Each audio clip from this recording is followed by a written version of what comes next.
And how are you connecting your grace or the gift God has given you? There are things I can't do. If I decide to sing here, maybe by the time I turn, the whole auditorium will be empty. No matter how many times I've tried, I can't sing. But I love music. So I'll play it and be, but because if I want to sing it, my voice alone can push all of you out of this hall. There are things I can't do. But there are things you can do that I can't do. But there are things that also I can do. So when I discovered my strengths, I stayed focused to master them. And I tell you that we live in a world that many people are getting more and more innovative. And so if you don't stop learning, you keep building, you keep acquiring knowledge, you keep sharpening your skills, and you can add value, the world will reward you for it. So I thank you for the opportunity. But before I leave, and in connection with my last point, I want to share a story that a pastor shared with us a few days ago. He said a man had 3 children, 3 girls. Then he lost the wife. But the children were closer to their mother. And so they were crying. And they said, their world has come to an end. What would they do? Because their favorite parent is their mother. But their mother was no more. The mother died. And then the man called the 3 children and asked them to fetch water and put on fire in 3 different bowls. And so he asked them to put water on fire and wait for the water to boil. And when the water was boiling in 3 different bowls, he gave them, the first person, an egg, a carrot, and a tea bag, and asked that they should all place it in each bowl. So the first bowl had the egg, second one had the carrot, and the third one had the tea. After a while, he asked them to get the items off from the fire and tell him their observations. In different bowls. The same wind, the egg softened, but there's an interesting observation with the third one. What do you think will happen to the one with the tea bag or with the tea? The color of the water changed. So he told them, he advised them that the same environment, the same limitations, the same challenges that these 3 items were subjected to, they responded differently. Why? Because of what is within them. Now the egg got hardened, the carrot got softened, but the tea influenced the water by changing the color. So when you are confronted with a challenge, you can either decide to let that challenge toughen you, harden you, or let it soften you, let it make you withdraw from school.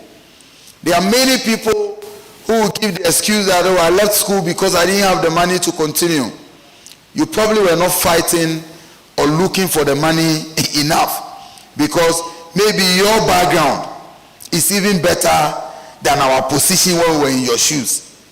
So the same environment, the same boiling water that softened the carrot and hardened the egg, the tea decided to influence the environment and change the environment to rather conform because of what is in the tea.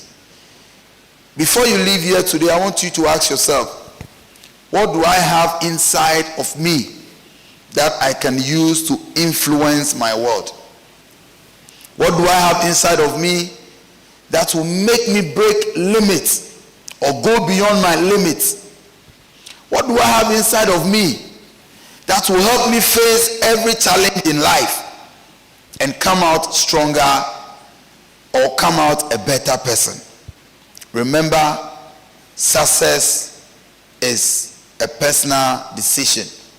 When I was in senior high school, and when I got to the University of Ghana and I was attending programs like this, people thought it was a waste of time.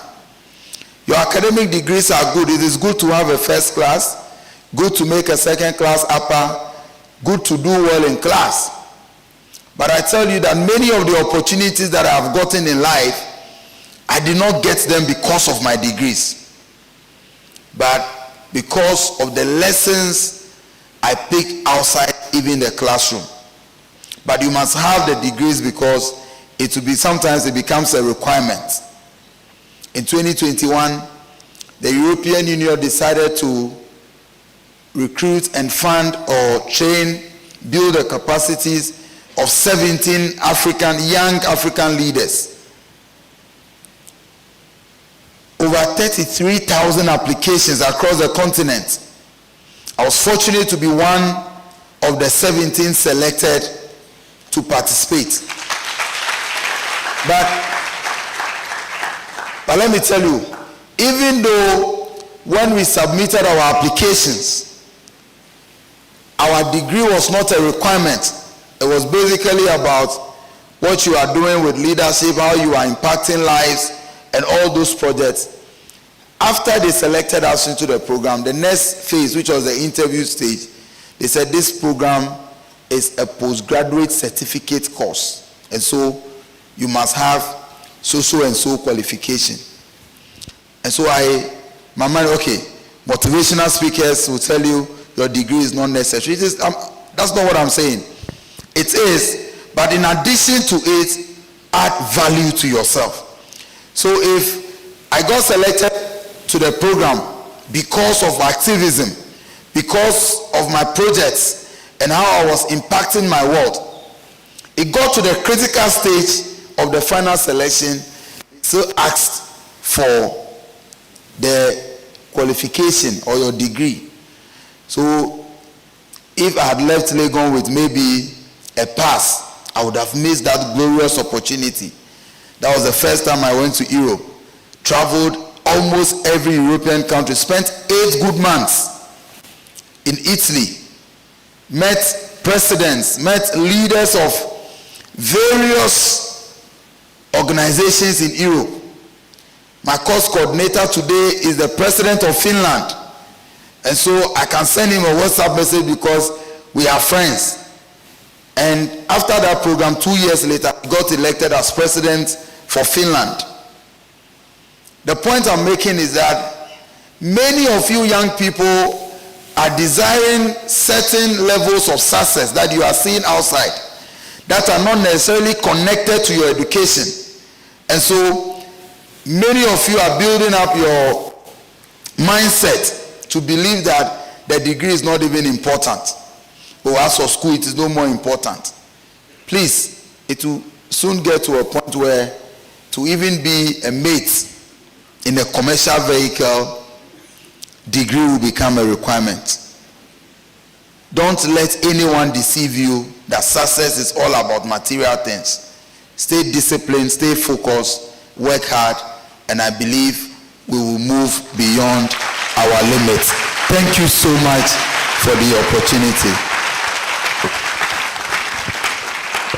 Oh, come on, let's do better. Let's do better.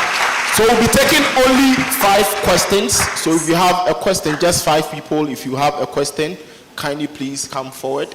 Just 5. 1, 2, 3, 4, 5. That is it. All right, so just 5. Just 5. All right, thank you. So please, just 1 question and you have to be brief.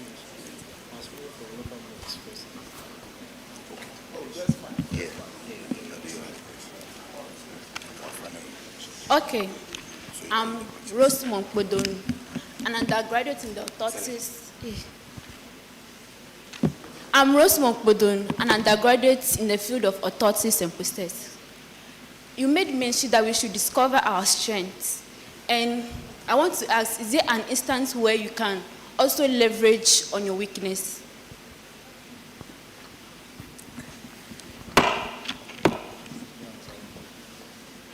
All right. So my name is Depo Kwesi Agbenu, and I'm a level 300 biochemistry and molecular biology student.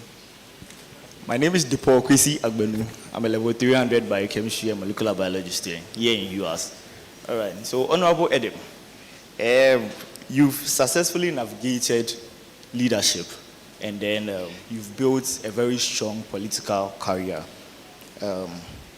Looking at your personality as a student, as an aspiring student leader, I've been wondering how you were able to balance education with the roles you have.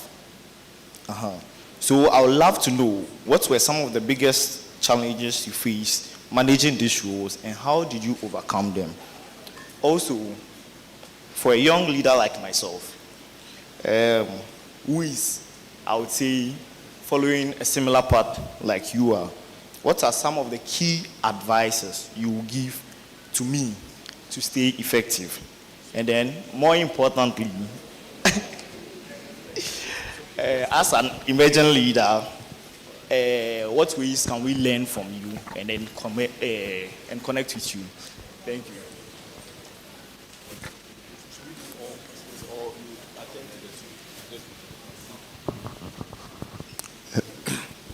My name is Dimas, Abugri Dimas, a doctor of medical labs level 100. My question is for you and our noble speakers. Since your story seems the same as our parents, not that I want to create that picture that my parents are not, they have been successful, but they haven't get there. So my question is, what makes the difference? Because it seems the story is similar or is the same, but you will have gotten to the top, but our parents are also still struggling, like at the middle. So I want to know what creates that difference. All right, thank you so much. Let me answer the first three. Let me first say that I'm not there yet. So let's stop the impression that you are there. No. I'm not there yet. I know where I want to get to. Becoming a member of parliament, yes, it's something a lot of people would desire, and I thank God for the grace to be. But I don't think that is the destination. We are still on the journey. That's not the destination. So I am not there yet. Let me just correct that. Yes. Let me combine the second and the third questions. This journey comes with lots of challenges, but if you want to achieve something extra, you should be prepared.